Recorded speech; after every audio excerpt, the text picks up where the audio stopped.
Hi everyone, my name is Jaime. I was managing editor at MEAction for about a year. I worked at Stanford for about a year and now I'm back at MEAction. You may know me on Phoenix Rising as JaimeS. I'm actually not going to talk about myself today. I'm going to talk about the strong, incredible, phenomenal women in my family. In the early 1990s, my mother was diagnosed with post-viral syndrome, post-Epstein-Barr Syndrome. That was back when they said that it was the province of bored, white housewives, and it should be called Yuppie Flu. I watched her go through incredible trials and stigma. She came close to death. She went through liver failure. She was taller than me, and at her lightest, she weighed 85 pounds because she had become intolerant to every food that you can imagine. And still, people looked at my mother and they said, "You're probably fine. I don't think that you can be sick." Me and my sisters grew up in that environment. When my oldest sister was diagnosed with chronic fatigue syndrome when she hit her 30s, she didn't tell anyone. She saw the way that people had dismissed her condition, had thought of her as a weak-willed woman. When I think about that, a fire starts in my gut, travels up my throat, and I hope that you can hear it today. My sister didn't tell me she was diagnosed with CFS until I hit my 30s, and I was diagnosed too.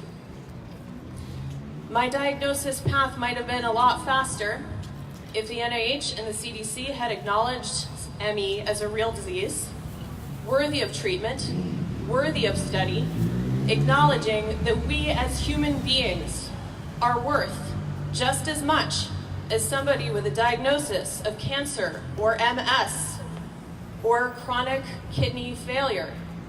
Instead, we were dismissed. When I was diagnosed was when she finally told me that she had been as well. This is the first time I've said this in public, so this is hard. My oldest sister died at 42. Nowhere on her chart, much less on her death certificate, will it ever say that ME contributed to her disease or her death.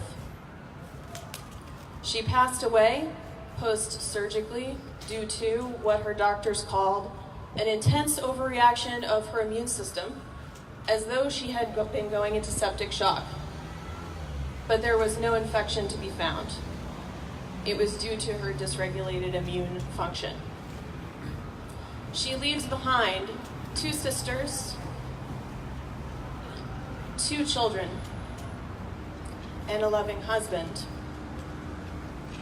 I cannot help but think that if the NIH and the CDC had viewed the condition that I have, that my mother has, that my sister had, as a disease that was worthy of addressing, worthy of funding, worthy of treatment, if we had not been dismissed and discounted as though we were less than human, my sister might be alive today.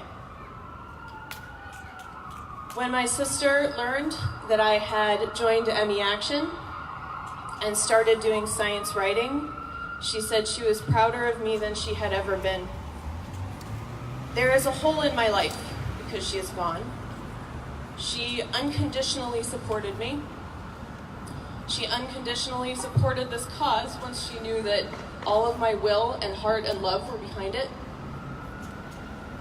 I will always remember her, and I will always fight to ensure that we all get not special treatment, but the same treatment that other chronic disabling diseases cause. Made a poster for today. I just want to point out, our incidence is high in this disease.